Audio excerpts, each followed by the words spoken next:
Hi guys, welcome back to my channel. Today I'm going to show you how to remove unwanted objects from video. This is the CapCut tutorial.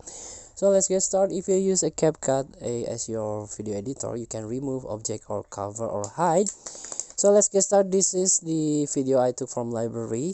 You can tap on the first video here and make duplicate.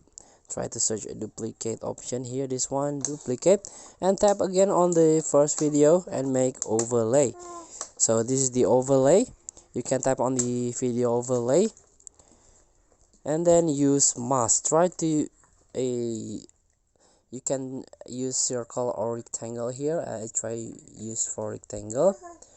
I try to use this mask in the blank space and then done.